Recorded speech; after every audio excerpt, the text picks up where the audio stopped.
Given the events in the world, might be less than likely. I don't have tea today. Instead, I have just some water here. This is some like flavored water I like, so I have some of that. But I did make tea today. But as you can see from the stream title, and as you I'm sure have heard from far more reputable sources than this idiot live streamer, uh, there's a war going on in Israel now. Over the weekend, on I think nearly the 50th anniversary. It might not have been like to the day, but it was really close. 50th anniversary of 1973 conflict. And I say conflict because I don't know much about it, so I don't want to like mischaracterize it one way or another. Hamas, a Palestine-based terrorist organization, began an assault on Israel. There's been a lot of how do I want to approach this? There's been a lot of discussion about it. Like, of course, everyone, things like this happen, and suddenly there's a whole lot of finger pointing. And while that feels appropriate to some extent, I'm very comfortable, for example, condemning Hamas for what's going on. There's a lot of like, oh, this is the fault of Palestinians, or this is because Israel did this, and or because, well, they only did that because Palestine. There's a lot of, well, they only did because they only did because they only did, you know. Um, and I guess where I'm landing on, I'm kind of glad that I've had some time to think about this and kind of process my position. My initial thoughts on the matter were certainly incomplete. And so I'm glad I can like approach this now with a little time to have thought about it. And I don't imagine that this is going to be fully complete either. You know, we all grow and develop over time, but I think now at the very least it's worth sharing. There is on the left in particular a tendency towards sympathy for the Palestinians. This is a sympathy that I share.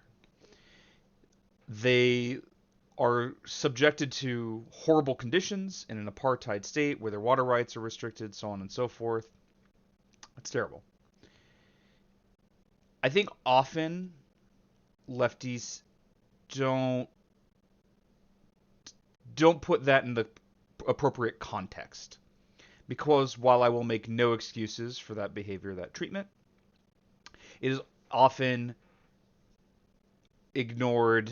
What is often ignored is what Israelis will cite as justification. Now that it is not justification, to be clear, the conditions that the Palestinians live in is unjustifiable, let alone unjustified.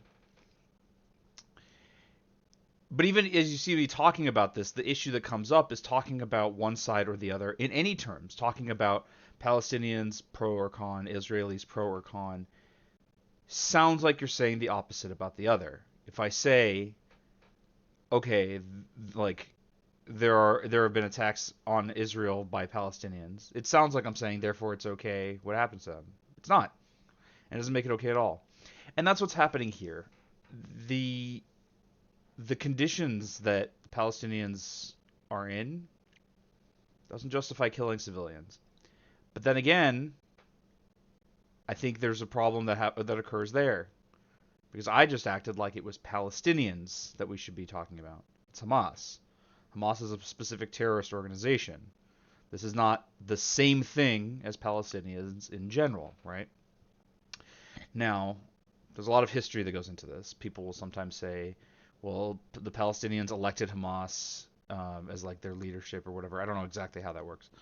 Um, but that had not been, Hamas had actually been rather unpopular. I don't know if they still are. A few decades ago. What changed? Well, a lot that changed is that it seemed pretty the peaceful negotiations seemed pretty ineffectual considering that Israel kept reneging on the deals and all this. And so there's just like tons and tons of history that goes into this, and it's We have reached full circle of violence.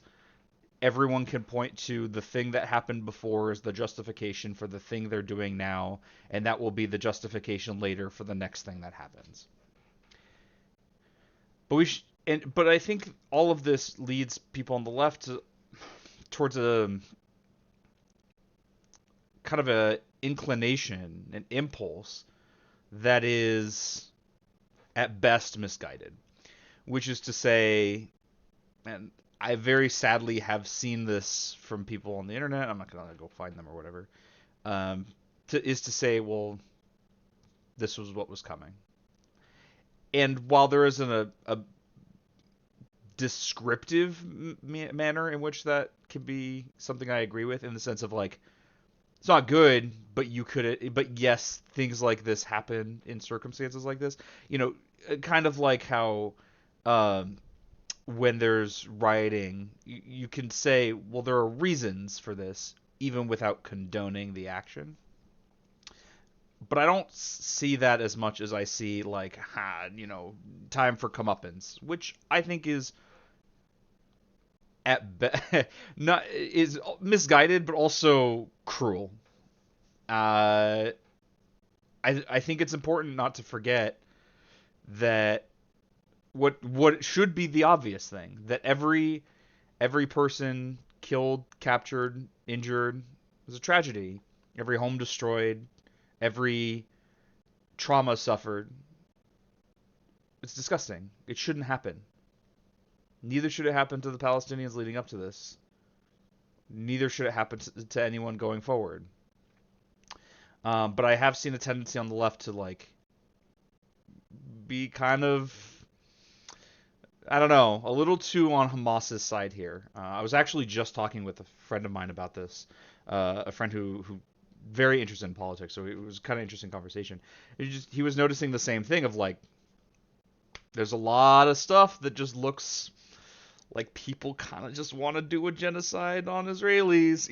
Like there's a lot of stuff that gets wrapped up in this. And there's some difficulties. Some amount of people who are ostensibly on the left, tanky types, who I disagree are in fact leftists, have like their main political position of America bad. And so, well, America supports Israel, therefore, or even the slogan that people will say, like, from the river to the sea, Palestine shall be free. That's some genocidal ass rhetoric, and I don't like it. It's pretty bad.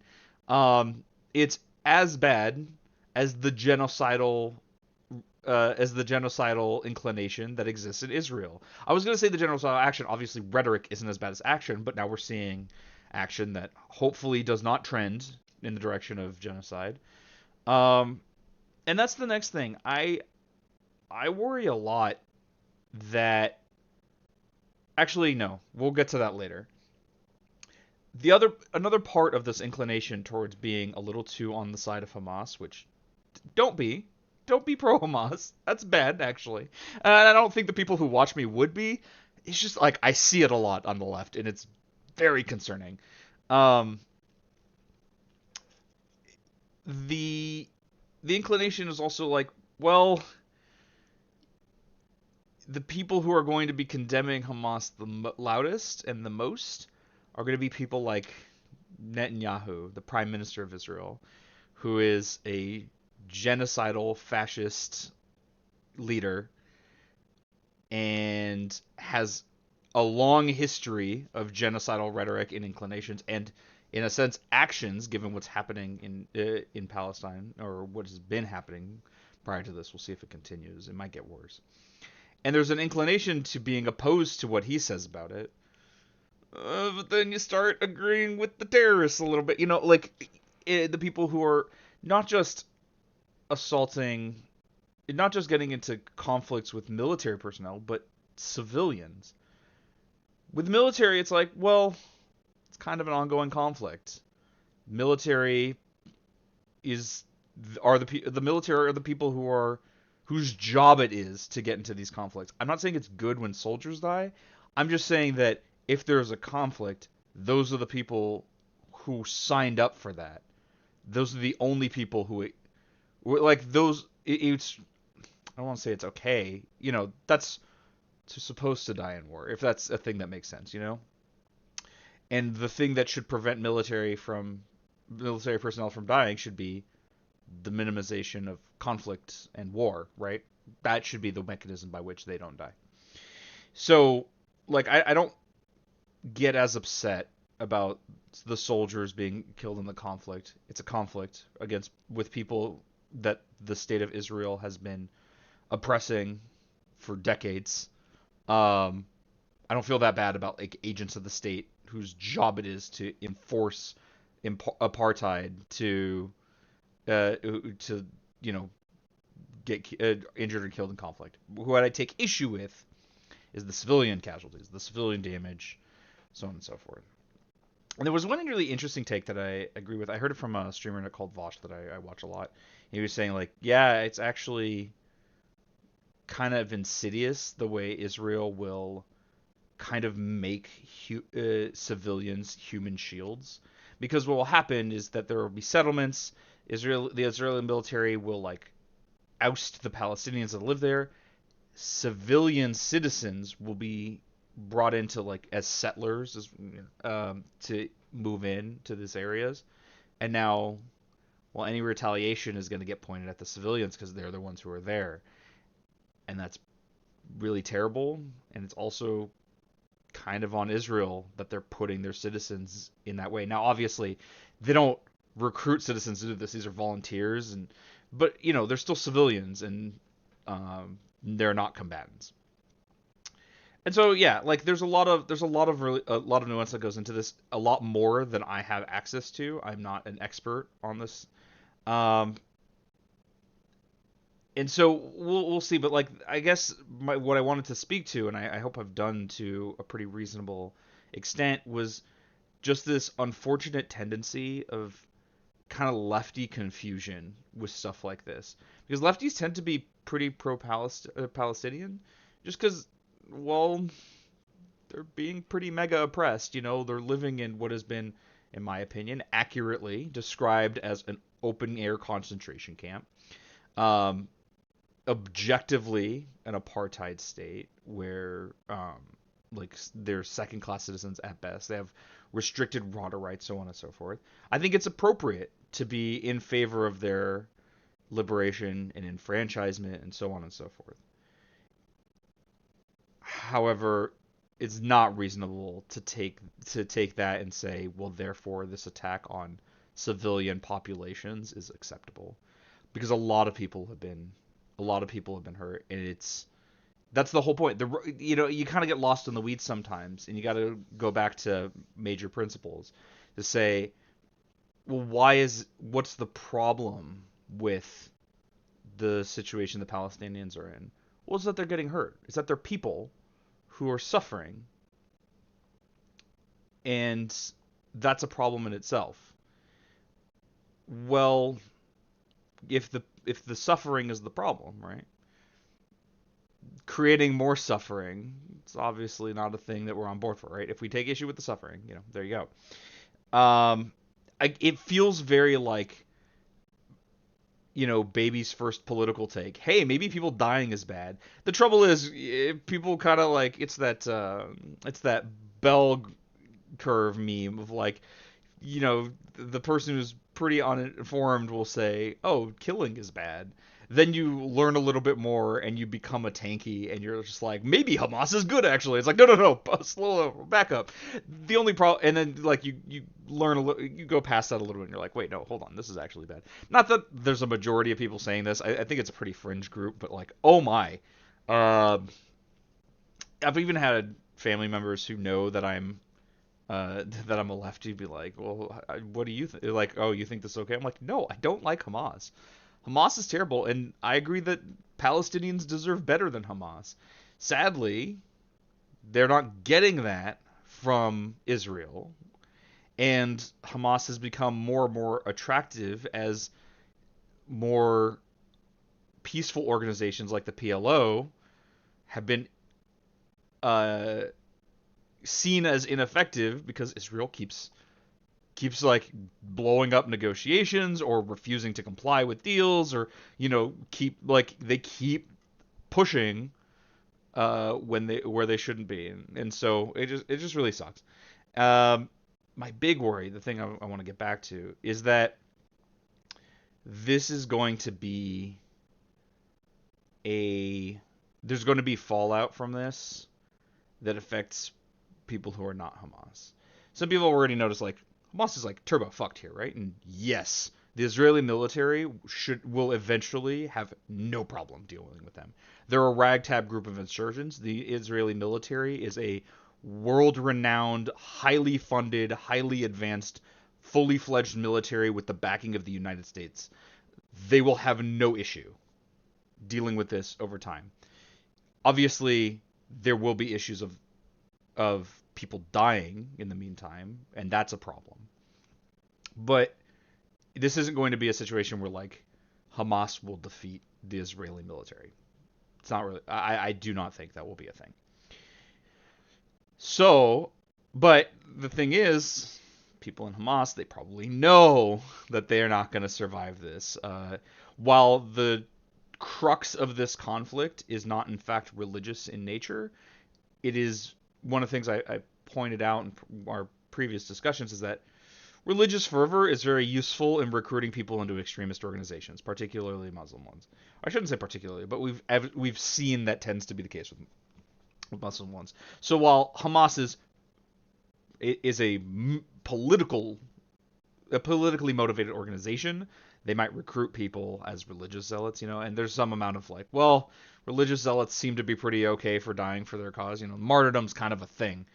So they might be aware and not really care that yes, they are going to get slaughtered. A lot of times when people do stuff like this, it is about the harm they can cause, not really about succeeding at any specific end.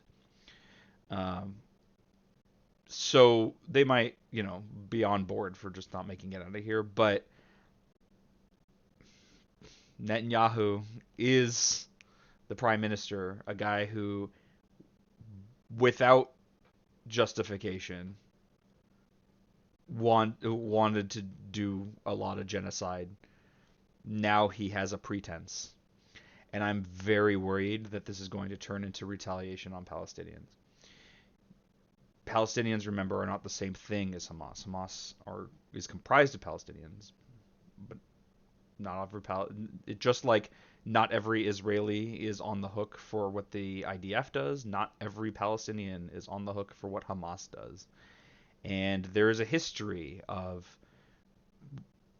some Palestinian group or individual does something that seems like that's like a political attack, and then there's massive retaliation. It'll be like someone comes, some Palestinian comes to some like Tel Aviv or something and kills a family, and then the IDF marches in and razes a town.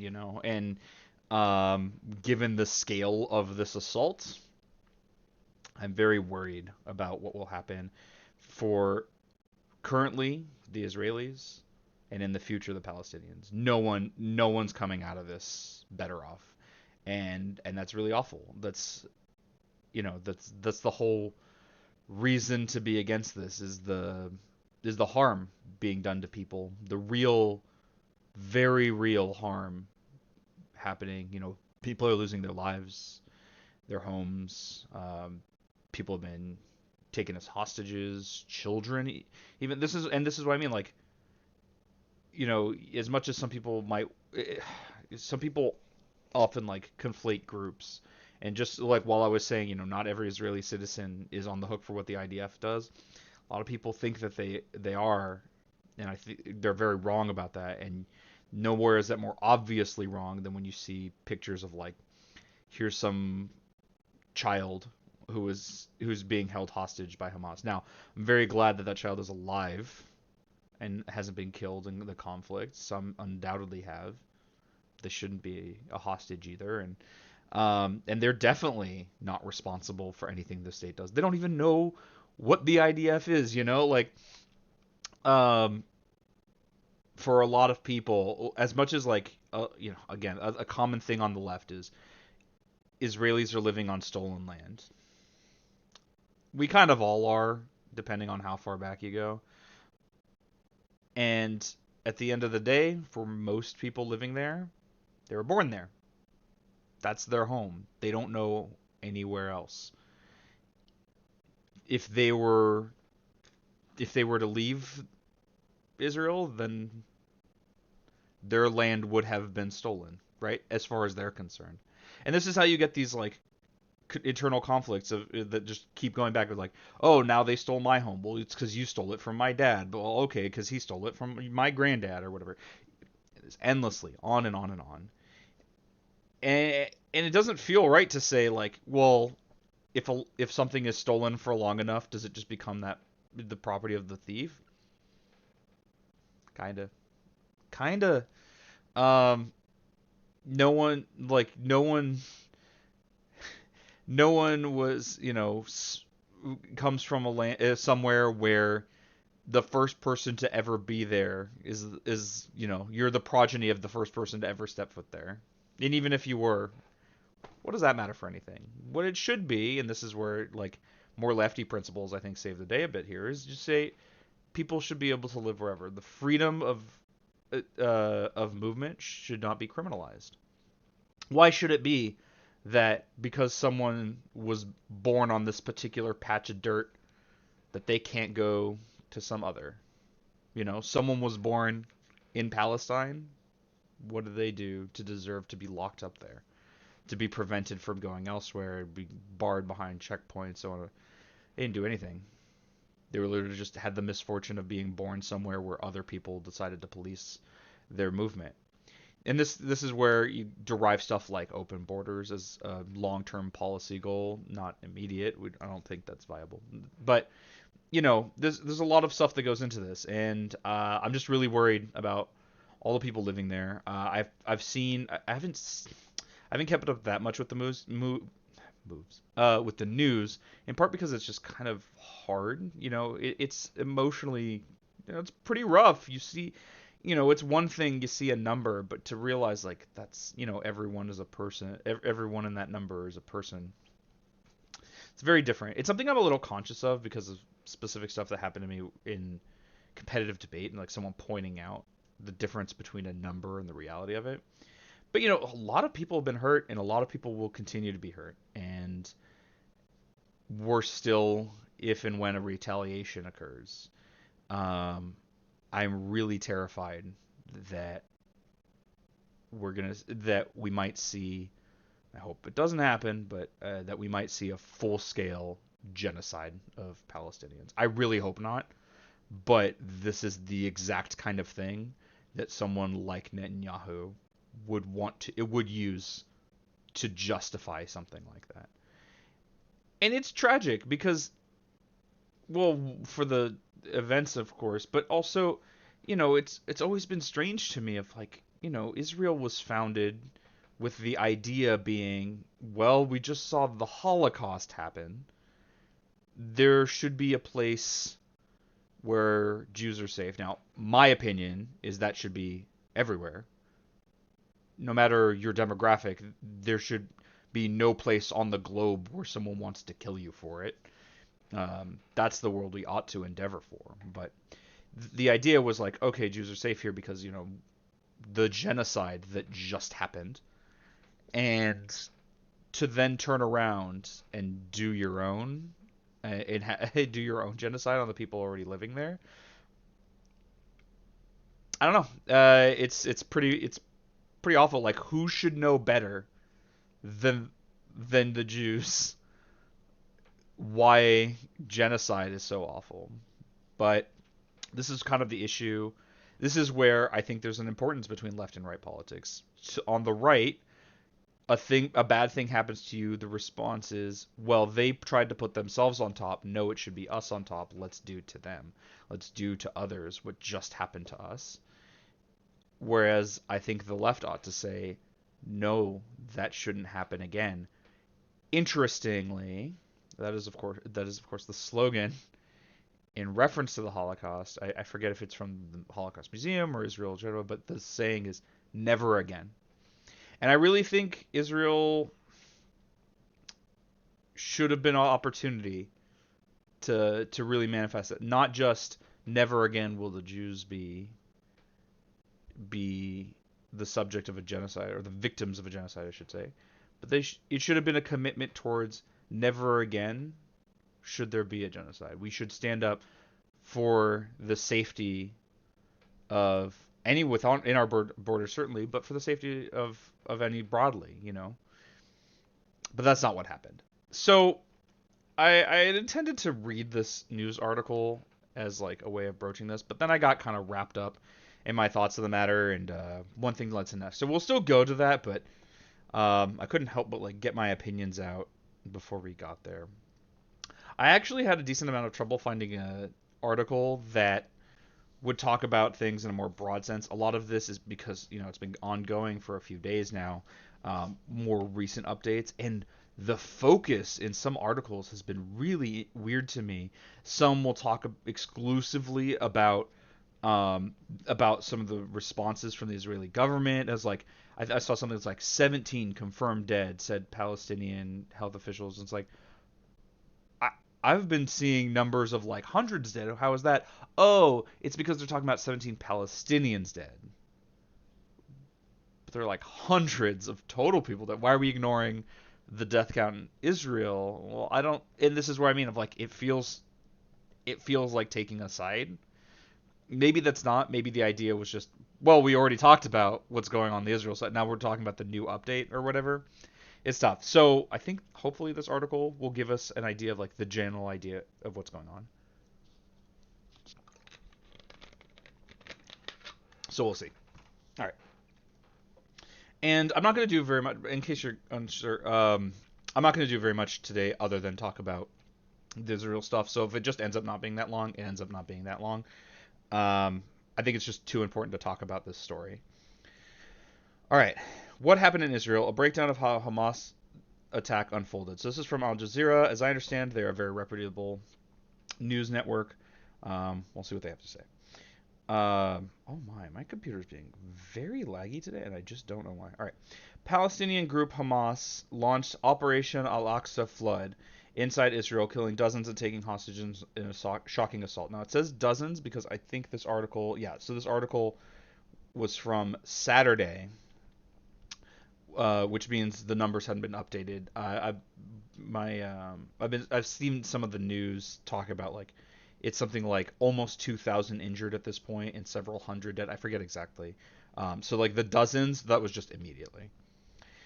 A surprise attack by Palestinian group Hamas on Israel, combining gunmen breaching security barriers and a barrage of rockets fired from Gaza, was launched at dawn during the Jewish holiday of Simchat Torah. I think I'm pronouncing that right. Yeah, that was another thing of like, why were they able to catch the IDF off balance? Well, it's because it was a holiday, and so a lot of the military tries to let as many people, you know, observe the holiday as possible. One thing is like, you would think the Iron Dome would do something about that. It's like whatever. We'll just read on. But yeah, that contributed to the ability for Hamas to do this. That's probably intentional. Saturday's attack came 50 years. Oh, maybe there's another call. That'll help. Came 50 years and a day after Egyptian and Syrian forces launched an assault during the Jewish holiday of Yom Kippur in an effort to retrieve territory Israel had taken during a brief conflict in 1967.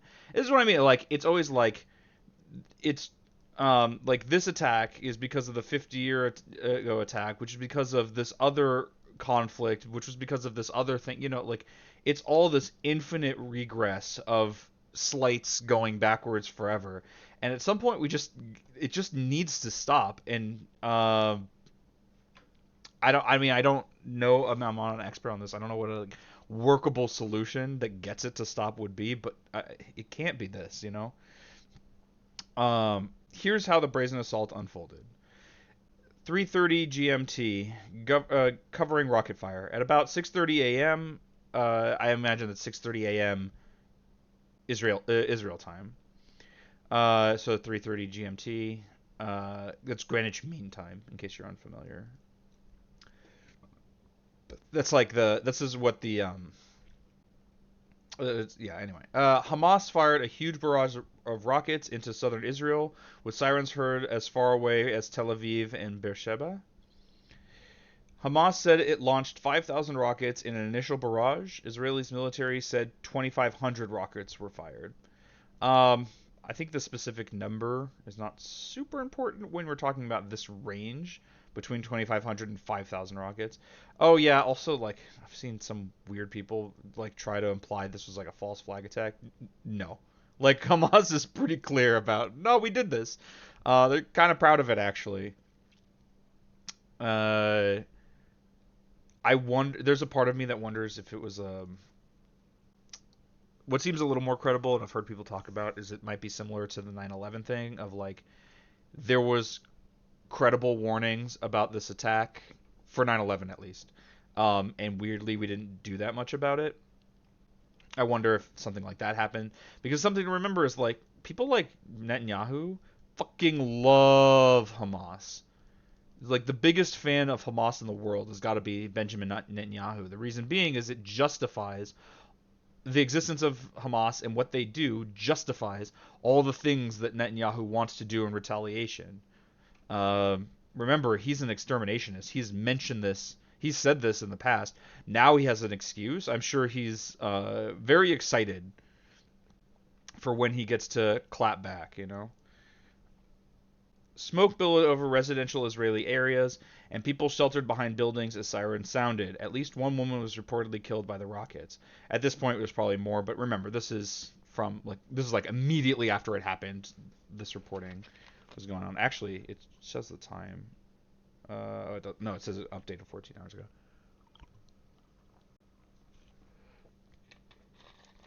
We announced the start of Operation Al Aqsa Flood.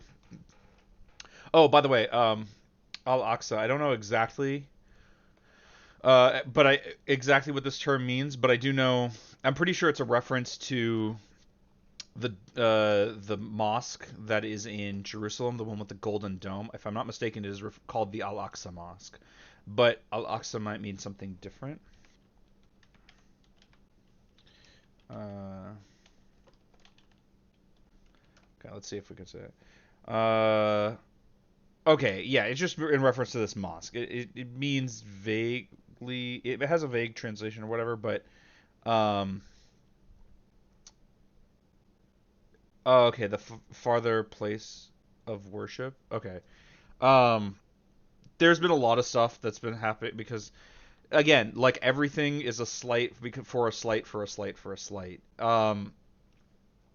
There was a there's kind of a thing about in the Al-Aqsa Mosque of like not wanting. I don't know if it's Jews in general, but I think it's Israelis to travel to the mosque, and then I think it was Netanyahu. There was some prime minister went there, which started the second Al-Aqsa Intifada. Um, but and people were like, "What? Just because he showed up there?" Except the guy who showed up there is an exterminationist, and it was seen as like him trying to conquer the Al-Aqsa Mosque as well. There's like a whole. It's a million things. It's a million things. Everything has a thing based on a thing based on a thing. But in case you don't know what they're talking about, like why is it the Al-Aqsa flood? I'm pretty sure it's in relation to the mosque. Um, and we announced that the first strike, which targeted enemy positions, airports, and military fortifications, exceeded 5,000 missiles and shells. Mohammed Daif, head of the Qassam brigades, the military wing of Hamas, said. 4:40 GMT, dawn infiltration. So this is 7:40 in the morning. Yeah, okay, even says here. The rocket attack served as cover for an unprecedented multi-pronged infiltration of fighters, with the Israeli military saying at 7:40 a.m.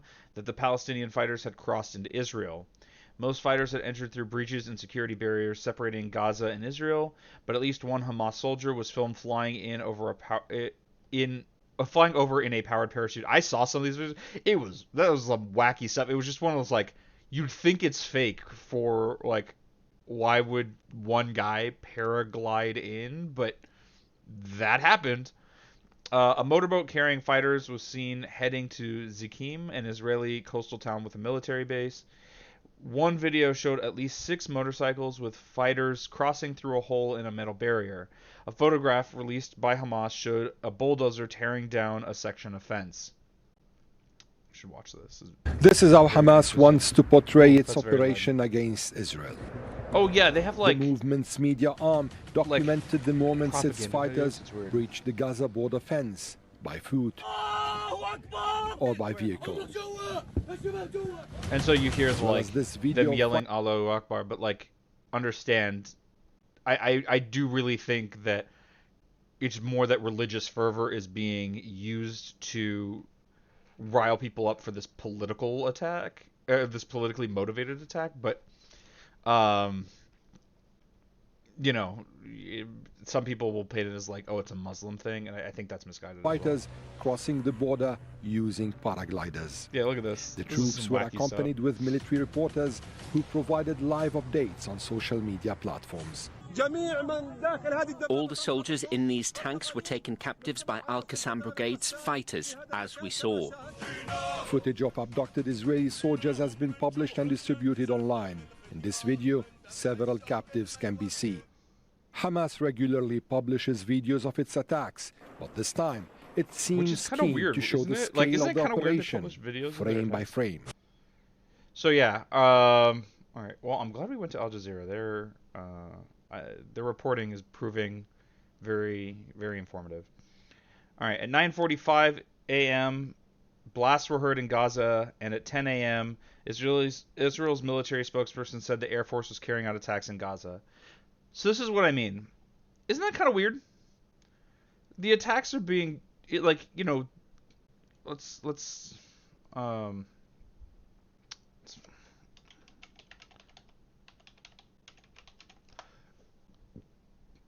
okay.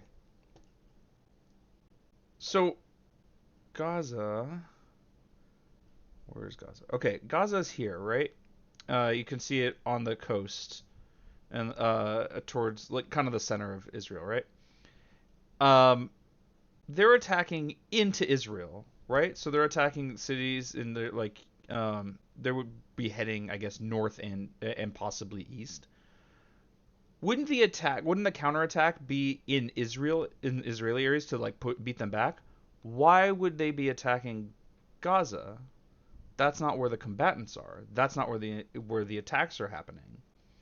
Feels more retributive than counter-combatant. Okay, it seems like they weren't that far from Gaza, but even still, shouldn't you be pushing back from where they're attacking and not attacking just the people who didn't engage in the attack? Right, the people in Gaza ostensibly would be civilians. At the very least, they're not engaging in military action. Why are they the ones being bombed? That's kind of weird, right? This is what I mean about I'm worried for the retributory violence or retributive violence. All right, 7 GMT, fighting in Israeli military bases. Israel's military said at 10 a.m. that Palestinian fighters penetrated at least 3 military installations around the frontier, the Bet Hanun border crossing called Erez by Israel, the Zikim base, and the Gaza division headquarters at Raim. I'm sure I'm pronouncing a lot of this wrong. Hamas videos showed fighters running towards a burning building near a high concrete wall with a watchtower and fighters apparently overrunning part of an Israeli military facility and shooting from behind a wall. Saleh al-Arawi, I'm trying here, folks. Deputy Chief of Hamas in the occupied West Bank issued a call to arms. We must all fight this battle, especially the resistance fighters in the West Bank, he said in a statement. Several captured Israeli military vehicles were later pictured being driven into Gaza and paraded there. Israel-Palestine conflict, Israel-Palestine escalation. Israel has launched air raids on Gaza, where witnesses reported heavy explosions after Palestinian armed group Hamas fired thousands of rockets and sent fighters into Israel on Saturday morning in a large-scale attack. Like, wouldn't it make the most sense to try to stop the attack, minimize casualties, that's the issue. It's very strange to me that, well, not strange in the sense of like I don't understand it so much as strange as in doesn't make sense if your goal is to defend yourself. It seems like its own attack that is being, well, it's like, well, all right, I guess we're allowed to now, and I don't like it. Border town raids. Fighters raided the Israeli town of Sderot, another community, Be'eri. God, I'm doing so poorly with these pronunciations. And the town of Ofakim, 30 kilometers, 20 miles east of Gaza, according to Israeli media. Residents of southern Israel fortified their homes to function as bomb shelters and were using them as panic rooms. Israel's military ordered residents to shelter inside, saying on the radio, "We will reach you." By late evening, Israeli troops were still working to clear communities overrun by Hamas fighters. Casualties. Israel reports on Monday said some 700 people, this was a number I had seen, were killed. Israel's Ministry of Health updated the number of Israelis wounded in the ongoing violence, and it was 2,382 were treated in hospitals so far. This is what I mean about the scale of pain. Like, it's one thing to be like, okay, 700, that's like not that big a number, but like 700 people is a lot of people. I understand, like, in the context of like populations, it's a small percentage or whatever, but it's a lot of individuals. And when you look at it on a human basis, that's a lot of suffering, a lot of death, a lot of suffering. 2,382. So about 3,000 people killed or wounded. And that's, this article was updated 14 hours ago. You know, it's likely have changed by then. Not to mention, this is only talking about Israelis, not Palestinians. You know, a lot of people are going to suffer from this. And I mean, that's obviously terrible. In its latest bulletin, the Ministry of Health in the Gaza Strip said at least 413 people were killed, including 78 children and more than 2,300 wounded. Yeah, it looks like very similar levels of casualties on both sides of this, and that's just a lot of suffering. 400, 2,300, 27 plus about another 3,000. That's 5,700 people. And that's not including captured, not including people who've had their homes destroyed, forced to leave, made families separated, whatever else. Trauma. Says nothing about any of that. Israel's Ministry of Foreign Affairs accused Hamas fighters of going house to house and killing civilians. I really, really hope that's not true. If it is, obviously that's horrendous. It's horrific.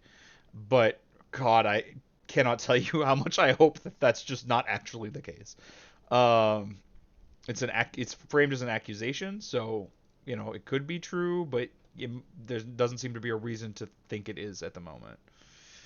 Not necessarily. Taking captives. Israeli media reported armed men seized in Ofakim. Palestinian Islamic Jihad said it was holding Israeli soldiers, and Hamas social media accounts showed footage appearing to show captives being taken to Gaza. One video showed 3 young men in vests, shorts, and flip-flops being marched through a security installation with Hebrew writing on the wall. Other videos showed female captives and Israeli soldiers being dragged from a military vehicle. 1900 GMT, so that's what? Late Saturday night? Yeah. What's that, like, that'd be like 10 o'clock, right? Israeli air attacks continued late Saturday night, as did rocket fire into southern Israel. Israeli troops were still fighting Hamas fighters in 22 locations near the Gaza Strip, a startling sign of the breadth of the assault. Israel's military said it's still fighting hundreds of Palestinian infiltrators. I've heard very different numbers about how many combatants there actually were or are. So that's why I haven't mentioned. I've heard hundreds. I've heard tens. I've heard, I don't know. I like the number. I haven't heard any consistency in that number. The human cost from 2008 to 2023. I find this valuable, but again, like every piece of information, anything you could say about this conflict feels like you're taking a side. Now, that said, this feels pretty disproportionate, right? The Palestinian deaths are 6,407, Israeli deaths 308. Every single one of these deaths let's be clear. Every single one of them is an awful tragedy. The scale of violence is not comparable at all, though. And this is why I've generally, I know I haven't talked about it on stream, but when I talk about this with people in my life and family and whatever else, this is generally why I've taken the stance that I have, that Israel kind of needs to be the one to stop, because the majority of violence is coming from Israel. The majority of the deaths. Look, I mean, look at this. 2008 to 2009, the 23-day assault on Gaza. It's barely a blip. The Israeli deaths and the Palestinian deaths. There's this massive number. And now, I don't think any of these Israeli deaths were good. But understanding that every single death is terrible, there's just a lot more suffering happening on the Palestinian side, and that really sucks. It needs to stop. It needs to stop. There's nothing else to say about it, I don't think. 2012, 8-day assault on Gaza. That's kind of interesting. What happened? Okay, 2014, 50-day assault on Gaza. 2021, 11-day assault on Gaza. This is where I do think this is a little bit like skewed. You get an understanding of where these spikes are coming from, but on one side, but not the other. That said, I kind of agree with the ultimate like bias that this chart leads you to, is based on what the information here, even not knowing the reasons why. So that's the like play-by-play. What is this other article that it links to though? Israel Palestine. Oh, okay. This is like the breaking. I had seen this when I was looking for the previous article, which I think was very helpful in getting up to speed. Right. This is more like, all right, what's on, a thing happens, we'll post 2 paragraphs just so you know about it, right? Oh, page is now closed. Somebody's like, oh, weird. Okay. So yeah, you can see like there are just ongoing updates through all of this. Is this chronological? Yeah, it seems to be. Yeah, I mean, it's just pretty awful. Stop. Oh, no, okay, keeps going. But yeah, there's been a huge number of developments. People are dying. People are being wounded. People are being captured. People are having their homes destroyed, so on and so forth. And it's awful. There's just no two ways about it. It's absolutely disgusting what's happening. And I think the thing I would say is like, it's easy to fall into the trap of being like, well, look at all these deaths, caused by Israel. Isn't this what's coming or whatever? And say, oh, this needs to stop, therefore support Hamas. No, absolutely not. Hamas is engaging in the same kind of behavior that I want to take issue with from Israel, which is killing people, right? It's harming people for basically no reason, and like harming and hurting and killing civilians too. Obviously the scale is very different. It's very different when it's like a ragtag team and a professional military on the behest of a state. I think what Israel has done has generally been worse, but doesn't excuse anything. It doesn't excuse anything. And none of this is okay. So it's all really sad, and I guess I have nothing else to leave you with than to say I think we should hope and endeavor for a minimization of harm, right? For the fewest people to be hurt. And if this does become the justification for an exterminationist campaign, we should oppose that too. We should oppose that fiercely. As it turns out, when something bad happens to you, doing something bad to someone else doesn't actually fix that. It's the old saying, right? It's what is it, Gandhi? An eye for an eye leaves the whole world blind. This is why retributive justice isn't useful. If someone steals from you, them losing their hands doesn't give you your thing back. Don't you just want your thing back? Wouldn't that make things better? Well, we can't do that with lives, and all you do is make it worse when you take more in return. So, I guess that's all I have for you today. This is the only thing I really wanted to talk about. I don't want, I know we could fill time by doing something else. It seems inappropriate given the severity of what's going on right now. So I'll just leave you to maybe encourage you, if you were going to watch the stream for the remaining hour and a half that I normally do, read into this yourself. Look for more. It seems like Al Jazeera is a pretty good news network, but look at what other news reporting is saying. Keep yourself appraised, and if at all possible, try to any activism for an end to this might be helpful, but I don't know how available we are to impact that situation. So as awful as this is, please try to have as best of the rest of your day as you can. Take care, and I'll catch you next time. Thanks everyone so much for watching.